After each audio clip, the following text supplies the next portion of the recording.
주옵소서. 감사드리오며 우리 주 예수님의 이름으로 기도합니다. 아멘. 오늘 옆사람과 한번 인사 나누시다. 지난 9일에 우리 대통령 선거가 있었습니다. 새로운 20대 대통령이 새로 당선돼서 이렇게 인수위원회를 구성해서 지금 이제 하려고 하고 있는 것 같습니다. 이런 것들은 새 시대에 이제 새로운 대통령이 되었으니 새롭게 이렇게 나라를 다스리고 법이나 제도 또 기관 여러 사회적인 문화라든가 이런 것들을 정비하는 그러한 시간이라고 생각합니다. 이와 같이 이스라엘 백성들에게도 지금 광야 생활하고 있는 그런 생활인데 하나님께서 이스라엘 백성들에게 너희가 이제 가나안 땅이라고 하는 하나님이 약속하신 그 땅에 너희가 들어가게 되면 이렇게 살아야 된다. 이것을 말씀을 주시는 그런 내용이라고 할 수 있겠습니다. 모세는 바로 이스라엘 백성들에게 이 광야 생활을 통해서 깨달았던 그 부분들을 말씀하시면서 너희가 장차 가나안 땅에 들어가서는 이렇게 살아야 된다. 그 이유가 무엇인지를 오늘 말씀 속에서 보여주시고 있습니다. 즉 가나안 땅을 하나님께서 정복해서 너희들에게 그 땅에 살도록 하신 이유가 뭐냐? 이거에 대해서 말씀합니다. 먼저 1절에 보면 이스라엘아 들으라 이렇게 말씀하고 있습니다. 이스라엘아 들으라고 하는 것은 말씀을 잘 듣고 너희들이 생각해 보라. 그리고 앞으로 들어가서 살아야 할 그 땅에서 너희는 어떻게 살아야 할지 깊이 명심하라. 그런 뜻을 말씀합니다. 그러면서 오늘 요단을 건너 너보다 강대한 나라들로 들어가서 이제 너희가 오늘이라고 하는 즉 너희가 장차 앞으로 때가 되면 이제 요단강을 건너서 가나안 땅에 들어가게 될 텐데 그것을 말씀합니다. 그런데 그 땅은 생각지 못한 그러한 것들이 있다고 하는 것을 말씀합니다. 1절 하반절에 보면 성읍들은 크고 성벽은 하늘에 닿았으며 2절에 가서 보면 크고 많은 백성은 네가 아는 아낙 자손이라 이렇게 말씀합니다. 그러니까 가나안 땅에 지금 살고 있는 그 성벽은 높고 이중 성벽 또 때로는 철번개를 가지고 있고 또 어떤 그 사람들은 키가 장대하고 이렇게 해서 큰 이런 사람들이 살고 있고 성벽과 그러한 무기들이 잘 갖추어진 그런 곳이라는 것입니다. 결국 우리가 말하면 가나안 땅에 들어가서 싸워야 될 그들을 물리치고 차지할 그 땅은 그러한 아낙 자손이라고 하는 그런 사람들 거인 족속들이 사는 그런 곳이 있다고 하는 것을 성경에서 미리 말씀하고 있습니다. 이 아낙이라고 하는 것은 목이 길다 해서 키가 장대하고 몸짓이 크다 그런 뜻을 갖고 있는 거인 족속들을 말하고 있습니다. 헤브론 쪽에 그러한 족속들이 많이 살고 있었는데 나중에 이제 갈렙 여호수아 의해서 그 지역에 정복당하는 것들을 봅니다. 결국 이렇게 첫 번째로 위쪽으로 지금 가나안을 정복해서 들어가는 그 땅은 성읍도 크고 높고 견고하며 무기도 잘 갖췄고 또 키도 크고 장대한 거인 족속들이 살고 있는 땅이다. 위쪽으로 우리가 정복하기가 그리 쉽지 않은 그런 곳이다. 이것을 먼저 모세는 이스라엘 백성들에게 말씀하고 있습니다. 두 번째로는 2절에 보면 거기에 이런 말씀입니다. 내적으로는 또 뭐냐? 그에 대한 말을 너가 들었나니 이러기를 누가 아낙 자손을 능히 당하리요? 이런 말입니다. 그러니까 이것은 이스라엘 백성들이 광야 생활하는 중에 가네스 바네아에서 12 정탐꾼들을 가나안 땅에 보냈습니다. 장차 우리가 들어가서 땅이 어떻게 생겼는지 거기는 어떤 사람들이 살고 있는지 알아보자 해서 이스라엘 백성들이 원해서 그래서 하나님께 물어가지고 하나님께서 12 정탐꾼들을 보내게 됩니다. 근데 그들이 갔다 와가지고 10 정탐꾼들이 뭐라고 합니까? 거기는 아낙 자손들이 살고 있고 키가 크고 장대한 우리는 메뚜기와 같다. 그들에 비해서 우리는 정말 너무나 부족하다. 이런 식으로 해서 불신앙적인 그러한 생각들이 이스라엘 백성들의 팽배해졌던 그런 것입니다. 그러니까 위쪽으로는 아낙 자손과 같은 그런 큰 거인 족속도 살고 있고 성읍들이 크고 또 견고하고 뭐 이런 것도 있겠지만 내적으로는 마음적으로 이스라엘 백성들이 어떤 마음이냐? 야, 우리는 두렵다. 그 땅에 어떻게 들어가느냐? 이런 불신앙적인 그런 모습으로 갖추고 있는 그 지금 상태를 지금 모세는 말씀하고 있는 겁니다. 하나님의 말씀을 빌어서. 그러면서 이것을 해결하는 방법에 대해서 3절에 이렇게 말씀하고 있습니다. 오늘 너는 알라 내 하나님 여호와께서 맹렬한 불과 같이 내 앞에 나아가시는데 여호와께서 그들을 멸하사 내 앞에 엎드러지게 하시리니 하나님께서 그 모든 것들을 해결해 주실 것이다. 네 앞서 가서 하나님이 다 해결해 주실 거니까 너희는 가서 그 땅을 차지하는 일들을 행하라. 이렇게 말씀하는 것입니다.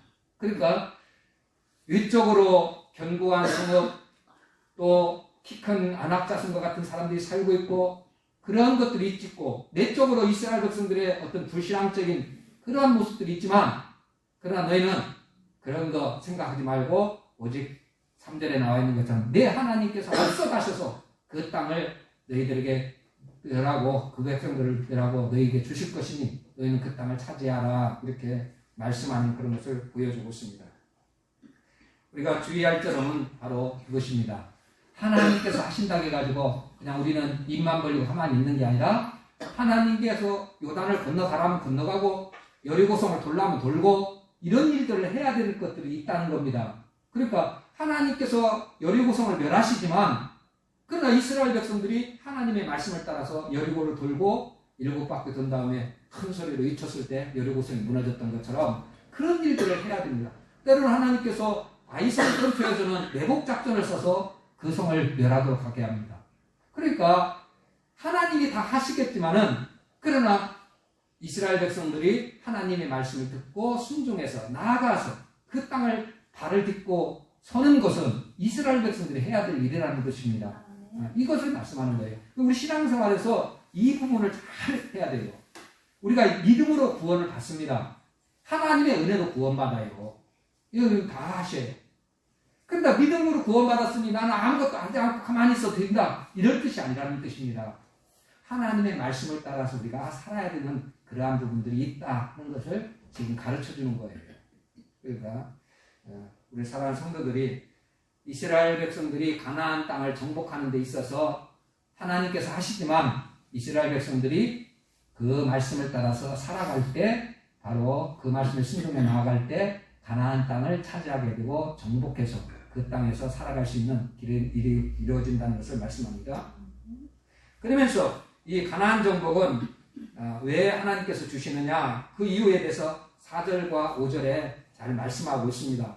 먼저 4절에 보면 말씀 속에 보면 이렇게 말하고 있습니다. 내 하나님 여호와께서 그들을 내 앞에서 쫓아내신 후에 네가 심중에 이르기를 내 공의로움으로 말미암아 여호와께서 나를 이 땅으로 인도하여 들이사.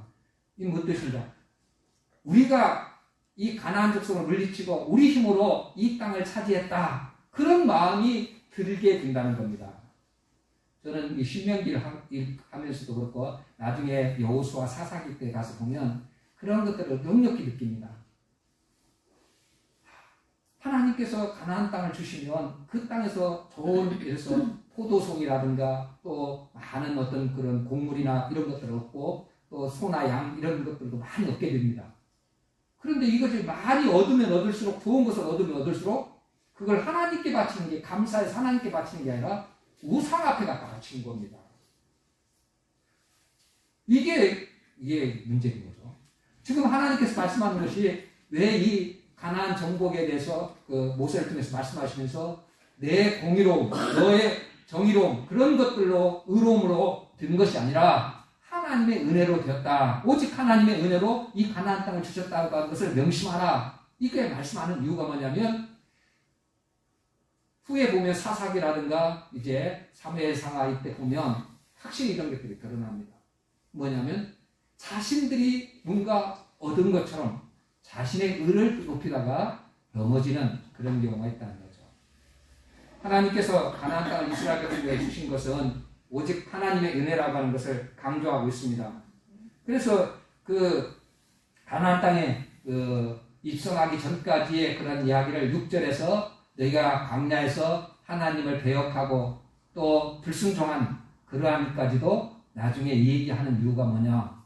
가나안 땅을 차지하게 된 것은 이스라엘 백성들이 정의롭고 의롭고 또 정직하고 그래서 주신 것이 아니라 하나님의 은혜라, 전적 하나님의 은혜로 주신 것이다. 이걸 지금 말씀하고 있습니다. 그래서 여러분이 신앙생활 할 때 뭐 다 아시는 부분이지만 항상 가져야 될 자세는 뭐냐면 내가 구원받은 건 오직 하나님의 은혜라고 하는 겁니다. 내가 뭔가 우리 엄마 아빠가 잘 믿어서 내가 아니면 또 내가 뭐 신앙생활을 잘해가지고 하나님이 나를 좋게 봐갖고 나를 구원해줬다. 이게 아닙니다. 우리가 하나님을 선택하기도 전에 하나님께서 만세전부터 창세전에 우리를 택하여서 불렀습니다. 이미 우리를 그냥 하나님의 은혜로 구원해 주시는 거예요. 그런데 구원받은 백성들은 이제 그러한 은혜 안에서 하나님의 백성다운 삶을 살도록 주어지는 거죠. 이게 이제 우리가 지금 바로 알아야 될 그런 것이죠. 그래서 우리가 하나님 앞에 당연히 요구할 권리가 아무것도 없다. 그것을 지금 강조하려고 하는 겁니다. 내가 구원받은 것도, 내가 하나님의 자녀된 것도 다 하나님의 은혜이기 때문에 하나님 앞에 뭘 요구하거나 우리 힘으로 뭘 이렇게 할 수 있는 그러한 권리가 우리에게 주어진 건 아니다. 근데 우리가 기도해서 요구할 수는 있습니다. 그런데 그걸 주시고 안 주시고는 하나님의 뜻이지 왜 하나님 이거 안 줍니까? 이렇게 우리가 권리를 주장할 수 있는 것은 아니라는 것입니다. 여러분 기도해서 하나님 앞에 내 병을 낫게 해달라고 할 수 있습니다. 하나님이 낫게 해줄 수도 있고 안 해줄 수도 있어요. 왜 하나님 내 병을 안 낫게 해줍니까? 이렇게 따져서는 안 된다는 거예요. 왜? 전적으로 하나님의 주권 아래서 은혜로 우리가 구원받았기 때문에 자녀되었기 때문에 우리에게 그런 권리가 없다는 것을 말하고 있습니다. 근데 우리가 기도해서 하나님께 요구할 수는 있어요. 당연히 요구해야 돼요 또. 그런데 요구한다고 해서 안 들어준다고 해가지고 내 마음대로 안 된다고 해가지고 그렇게 하나님 앞에 권리를 주장할 수 있는 것은 아니다. 이것을 지금 말씀하는 것이죠. 그래서 오직 우리가 하나님의 은혜로 구원받았으니 오직 감사하며 사는 것이 우리 신자의 우리 성도들의 마땅한 삶의 도리다.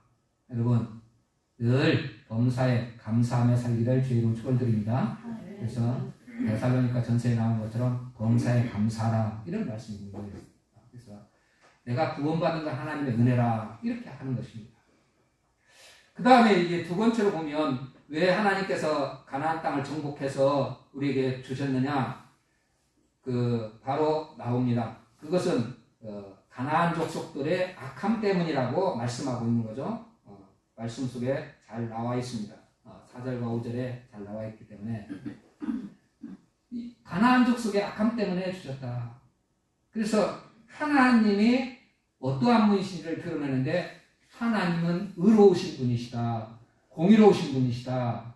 이걸 드러내면서 가나안 땅을 이스라엘 백성들이 들어가서 살게 된 것은 하나님의 의로움 때문이라 이렇게 말할 수 있습니다. 가나안 족속들의 악함 때문이라고 하는 말은 하나님의 공의로 심판해서 그들을 멸하시고 이스라엘 백성들에게 주신다 그런 뜻을 가지고 있는 것이죠.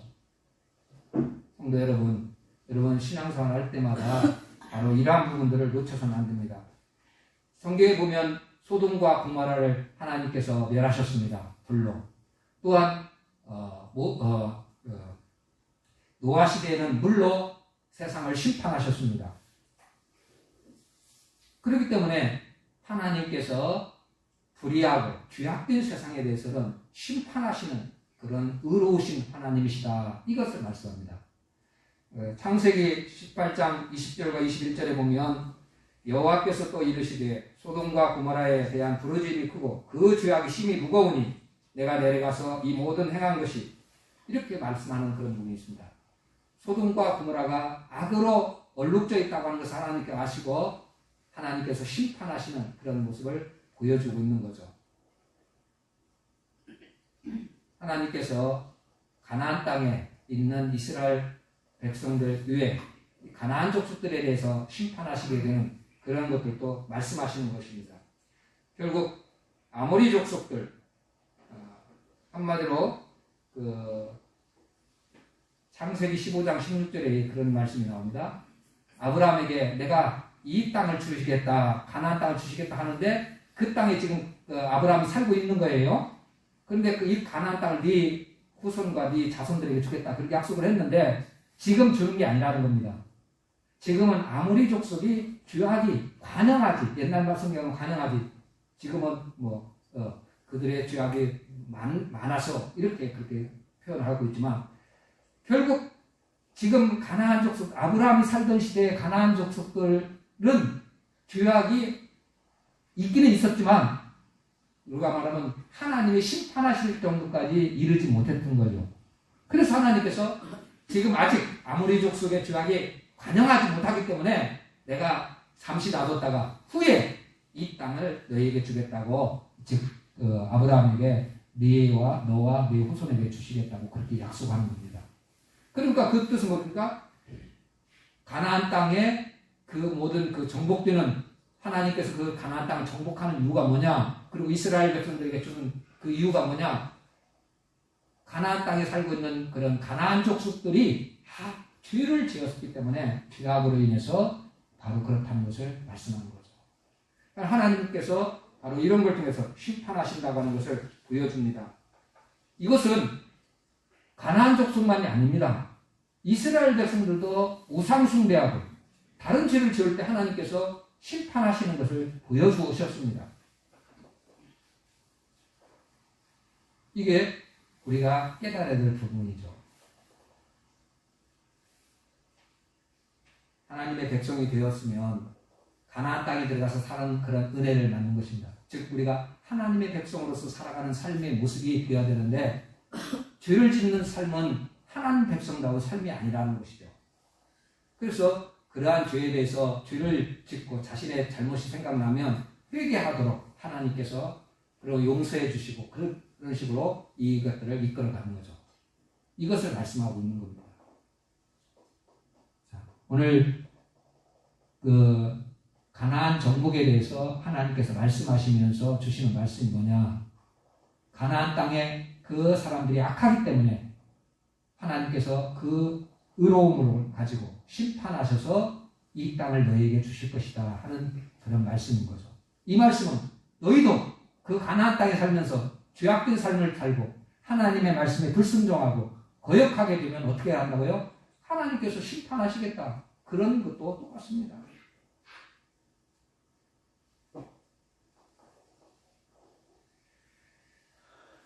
세 번째로는 그 말씀 속에 이제 5절 말씀 속에 이렇게 나오고 있습니다. 네가 가서 그 땅을 차지하면 그렇게 나왔죠. 차지하면 공의로 말미암도 아니며 내 마음이 정직함으로 말미암도 아니요 이 민족들의 악함으로 말미암아 내 하나님 여호와께서 그들 내 앞에서 쫓아내시니라. 그러면서 마지막으로 여호와께서 이같이 하심은 내 조상 아브라함과 이삭과 야곱에게 하신 맹세를 이루려 하심이니라 말씀하고 있습니다. 세 번째로 가나안 정복의 땅을 이스라엘 백성들에게 주시는 이유가 뭐냐? 아브라함과 이삭과 야곱에게 하신 맹세를 이루려 하십니다. 이렇게 말씀하고 있습니다. 그래서 조상들과 이스라엘 백성의 조상들과 약속 때문에 주시는 것이다. 창세기 12장 7절에 보면 하나님께서 아브라함을 갈대아 우르에서 불러가지고 이제 하란을 거쳐서 가나안 땅에 들어가십니다. 그 가나안 땅에 딱 도착했을 때 하나님 처음 주시는 말씀이 12장 1절부터 이제 7절까지 나오는데 한번 7절 말씀 한번 봅시다. 여호와께서 아브라함에게 나타나 이르시되 내가 이 땅을 내 자손에게 주리라 하신지라.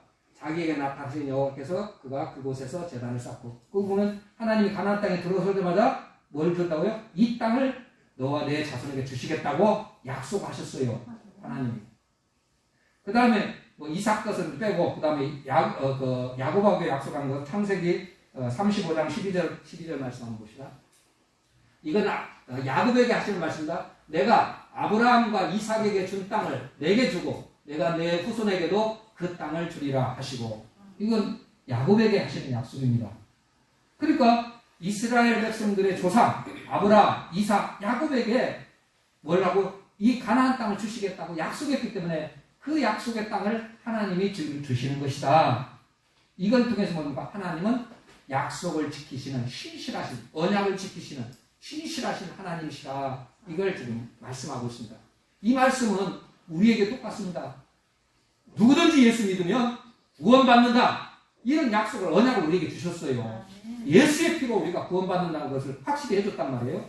그분이 신실하신 하나님이기 때문에 이 약속은 변치 않는 겁니다. 어떤 일이 있어도 변하지 않습니다. 바로 이런 것들을 지금 보여주시는 거예요. 그래서 이스라엘 백성들이 하나님의 약속을 따라서 가나안 땅에 들어가게 되는 그런 말씀이다. 즉 우리 조상들과 약속하신 그 땅을 하나님께서 주셔서 우리가 들어가는 것이다. 그래서 이런 말씀들을 통해서 지금 깨우쳐 주려고 하는 것은 우리 성도들이 자기의 의에, 즉 이스라엘 백성들도 자기 의에 빠져갖고 하나님을 믿지 못하고 불신앙하고 하나님이 보내신 자 선지자들과 예수 그리스도마저도 구원자마저도 배반했던 것들을 봅니다. 그런 것들이 왜 그러냐? 자기의 의를 따라서 그렇기 때문에 그렇다는 것이죠. 그래서 성도는 우리가 가져야 돼서는 내가 이 땅에 살아가는 동안 하나님 앞에 내 의를 드러내는 것이 아니라 예수 그리스도의 십자가를 드러내는 주님의 하나님의 의를 드러내는 그것이 우리 성도들의 삶이다. 이것을 깨우쳐주고 있습니다. 자만하지 말라. 이 말 뜻은 뭐냐면 내 의를 높이다가 인간 스스로 높아지려다. 저 늘 말씀드리지만 아담과 하와가 처음 범죄할 때 뭡니까? 하나님같이 되려고 하는 거였어요. 이게 자기의 의를 높이는 겁니다. 근데 이건 끊임없이 아담 이후에 모든 인간에게 뭐가 있냐? 이런 것이다. 사람 다 누구든지 자기 의를 높이시고 내가 잘했다고 하는 것, 내가 뭔가 했다고 하는 것을 나타내고 싶어 하는 것이 아주 강합니다. 이건 신앙생활에서도 마찬가지고 사회생활이나 모든 생활 속에서 그런 거죠. 여러분 대통령이 되어도 마찬가지고 예를 들어서 시장이 되어도 마찬가지입니다. 자기가 내가 있을 때 내가 이 시를 이렇게 해갖고 뭘 해갖고 내가 크게 해갖고 이렇게 시가 발전됐다. 이거 자랑하는 겁니다. 뭔가 사람들은 자기의 한 그 의를 드러내고 싶어 하는 것이고요. 신앙생활 때 내가 이 교회를 30년 잘 섬겼는데 이렇게 나를 자기가 그 섬겼던 교회의 그것들을 눈거리 드러내시는 거예요. 이게 인간입니다.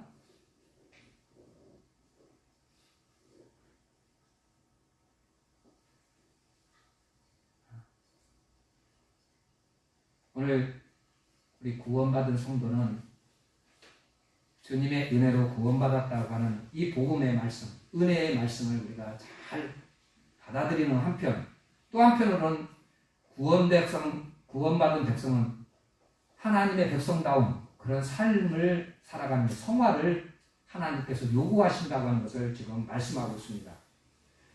즉 우리의 생활 속에서 은혜와 즉 믿음과 실생활과 순종하는 삶과 함께 이루어져야 된다. 이것을 지금 깨우쳐주고 있어요. 은혜로 구원받았다고 하는 것을 진실로 안다면 어떻게 산다고요? 하나님의 은혜에 감사하며 살고 주의를 멀리하는 생활을 살 것이고 그렇게 하다 보면 어떻습니까? 세상 사람들과 구별된 삶을 살아가게 되겠다는 거죠. 이게 성도의 삶이라는 것을 깨우쳐주고 있습니다. 저는 이렇게 생각합니다. 하나님의 은혜를 알게 되면 하나님을 사랑하게 되고 또한 하나님의 말씀에 순종하는 삶이 된다. 이렇게 말하시죠. 이것은 원칙은 똑같습니다. 저는 신앙생활 하면서 느꼈던 부분이 부모에게 효를 다하는 사람들은 어떤 사람이냐? 부모의 은혜를 아는 사람들입니다. 여러분 자녀 기를 때 또 자식에 이렇게 대할 때 이 부분을 잘 해야 됩니다. 은혜를 이렇게 드러내야 됩니다.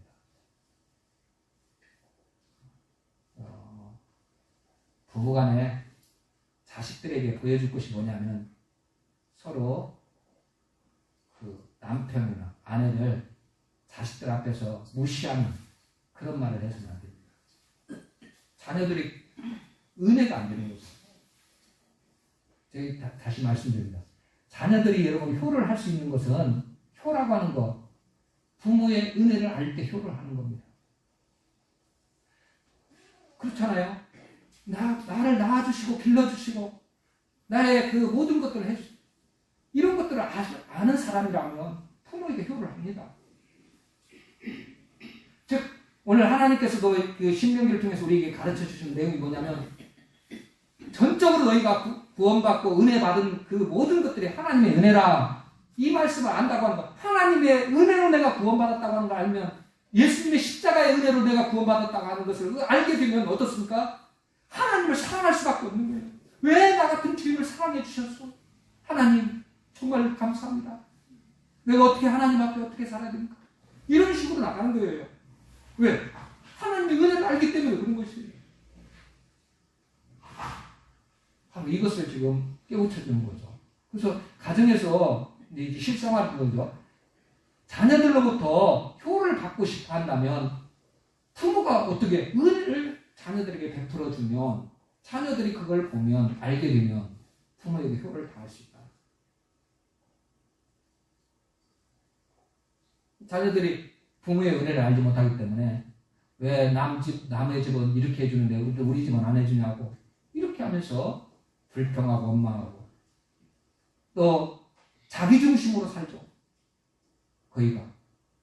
근데 거의 뭐 인간의 질성이 있기 때문에 결국 그렇게 해서 부모에게 효를 못하는, 저는 우리 믿음의 가족들 중에 우리 많은 사람들이 우리 자녀들이 예수를 안 믿기 때문에 참 마음이 아픕니다.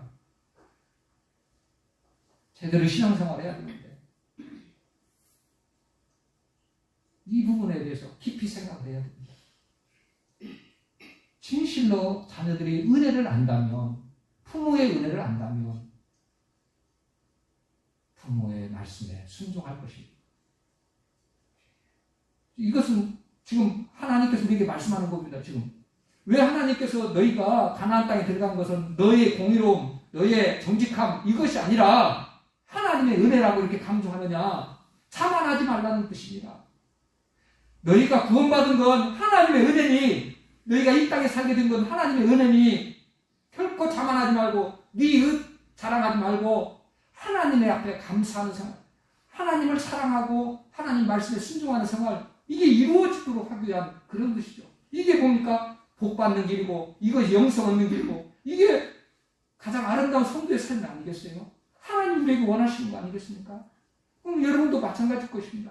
여러분 자녀들이 신앙생활 잘 해갖고 예수 잘 믿고 구원받고 정말 그런 소리를 들으면 얼마나 좋겠습니까? 그렇게 하면 뭔가 은혜가 나타나야 됩니다. 은혜를 알 때 자녀들이 그럴 수 있다는 거죠.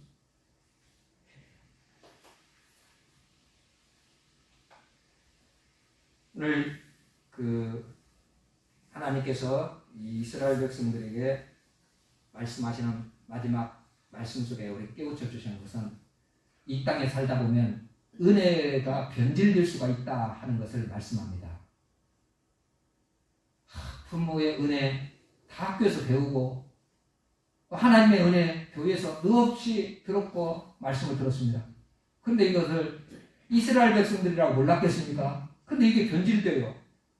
자기의 의를 자랑하고 나타내는, 내가 법을 지켰어? 나는 율법을 다 지키는 자야? 이런 식으로 해서 율법을 조금 못 지키는 그런 사람들을 보면 정죄하고 비난하고 때로는 자기보다 좀 잘났다고 생각되면 죽이고 이렇게까지 가요. 하나의 이제 저 여러분에게 말씀입니다. 오늘 은혜의 변질 중에 이스라엘 백성들의 선민의식이라고 하는 것이 있습니다. 우리는 하나님이 선택해서 구원받은 백성들이다 하는 선민의식이 이스라엘 백성들에게 있었어요. 제가 이 말씀을 설명하기 위해서 말라기서에 있는 말씀 한 절 여러분에게 인용하면서 제가 말씀드립니다. 말라기서 1장 2절과 3절의 말씀 한번 해주십시오. 여호와께서 이르시되 내가 너희를 사랑하였노라 하나 너희는 이르기를 주께서 어떻게 우리를 사랑하셨나이까 하는도다. 나 여호와가 말하노라. 에서는 야곱의 형이 아니냐. 그러나 내가 야곱을 사랑하였고 에서는 미워하였으며 그의 상대로 황폐하게 하였고 그의 산업을 광야의 이리들에게 넘겼느니라. 이게 무슨 뜻이냐? 하나님이 이스라엘 백성 내가 너희를 사랑한다 하니까 하나님 우리를 어떻게 사랑했습니까? 하나님께서 주시는 말씀에 내가 야곱을 사랑하고 에서를 미워했다. 이 말씀으로 주셨어요. 여러분 이 말씀이 무슨 뜻인지 아시겠습니까? 이스라엘 백성들이 왜 하나님 우리를 사랑한다는 말이 안 믿어졌겠어요? 광야 생활, 사사시대, 바벨론 포로, 곳곳마다 다른 큰 민족들, 바벨론, 애굽, 로마, 헬라, 각종 나라들로부터 핍박을 받아서 엄청나게 힘들었어요. 자신 앞에 삶을 보면 하나님이 우리를 사랑한다는데 왜 로마 제국처럼 크게 세우지 않고 헬라 제국처럼 그렇게 강대한 나라가 되겠다든가 애국처럼 하시지 않고 늘 포로 생활하거나 쫓겨다니고 전쟁 나서 도망쳐야 되고 이 어려움을 보면 진짜 하나님 우리를 사랑한다면 우리를 강대한 나라로 만들어주가 좀 뭔가 이렇게 해야 되지 않느냐. 하나님께서 주신 말씀 내가 야곱을 사랑하고 에서를 미워했다. 이렇게 말씀합니다. 이게 무슨 뜻이겠습니까? 여러분 창세기 읽어보면 야곱은 어떤 사람입니까? 형 에서를 속이고 아버지 이삭을 속이고 어떻습니까? 장자의 명분 또한 축복을 받으려고 그렇게 하지 않습니까? 속이는 자입니다. 그걸로 끝나지 않고 바담 아람으로 가가지고 외삼촌 라반의 집에 있으면서도 또 마찬가지입니다. 무슨 말을 하려고 하냐면 야곱이 뭔가 깨끗하고 정직하고 뭔가 잘해서 하나님이 사랑하는 것이 아닙니다. 여러분 이것을 우리가 알아야 한다는 거죠. 야곱은 속이는 자였고 하나님의 그런 높은 도덕 수준에 비하면 도달할 수 없는 그런 죄인입니다. 그런데 하나님은 야곱을 사랑합니다. 이게 은혜라고 하는 것입니다. 여러분 내가 구원받은 것은 내가 뭘 잘 잘했어 그렇게 된 것이 아니라고 하는 것을 우리가 알아야 된다는 뜻을 말합니다. 이거 뭡니까? 우리 삶에도 광야와 같은 생활이 있을 수도 있고 바벨론 포로와 같은 생활이 될 수 있습니다. 이건 다 우리의 죄악으로 인해서 어두워서 그런 일이 이루어집니다. 아니 우리 하나님이 살아계신데 하나님이 우리가 기도해서 정말 주의 일꾼들을 우리 이곳에 보내주셔서 이 자리가 꽉 차고 이 교회가 부흥되고 엄청난 그런 역사가 일어나가지고 세상 사람들에게 놀라운 역사를 보여줘야 되는데 왜 우리에게는 그런 일이 안 일어나냐? 우리의 삶을 보면 우리 가정에 내가 하나님을 어떻게 숨겨봤는데 왜 안 믿는 저 가정은 저렇게 잘 되는데 우리 가정은 이러나? 우리가 얼마든지 우리 삶의 현장에서 보면 불평하고 원망할 수 있는 그러한 조건들이 엄청 많습니다. 내 삶을 보면 그렇다는 거예요. 하나님께서 그래서 뭐라고 합니까? 야곱을 내가 사랑하고 에서를 미워했다. 언제 그랬어요? 태어나기 전부터 그랬어요. 여러분 이 진리를 깨달아야 됩니다. 진실로 교만하지 않고 자만하지 않는 삶은 뭡니까? 나는 죽어 영 멸망할 자식이었는데 주님께서 십자가를 지시고 내가 구원받았어. 이 은혜를 놓치지 아니하면 여러분 삶 가운데 어려운 일이 있습니다. 광야 같은 생활을 지나갈 수도 있습니다. 그런데 하나님은 그래도 야곱을 사랑한다는 것입니다. 속이는 자였고 부족하였는데 그래도 하나님 끝까지 그를 붙들어서 하나님의 사람으로 세워가는 거죠. 결국 에서는 멸망받는 그런 것으로 끝나지만 야곱은 어떻습니까?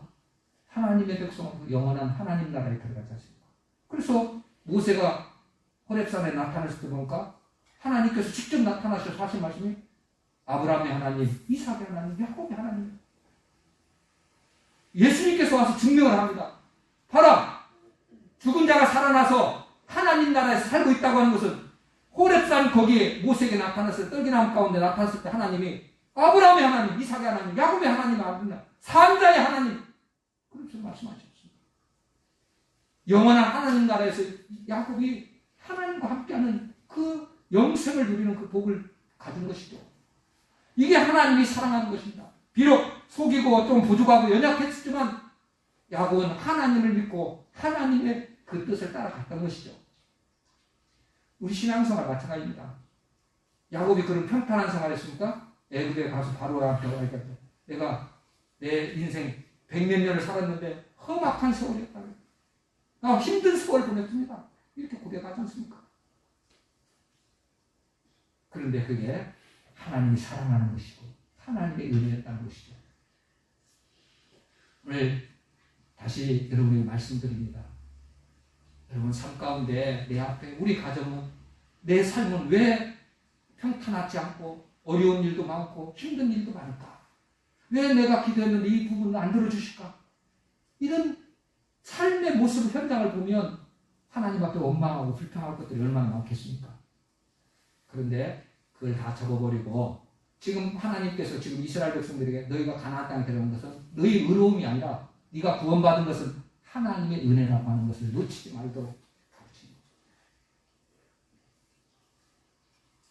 지금 말하면 우리가 이 땅에 살아가는 동안 십자가를 바라볼 때 감사가 나오고 그리고 십자가를 바라보며 통해서 하나님의 은혜 안에서 교만하지 않고 자만하지 않고 겸손히 하나님을 사랑할 수밖에 없다는 거예요.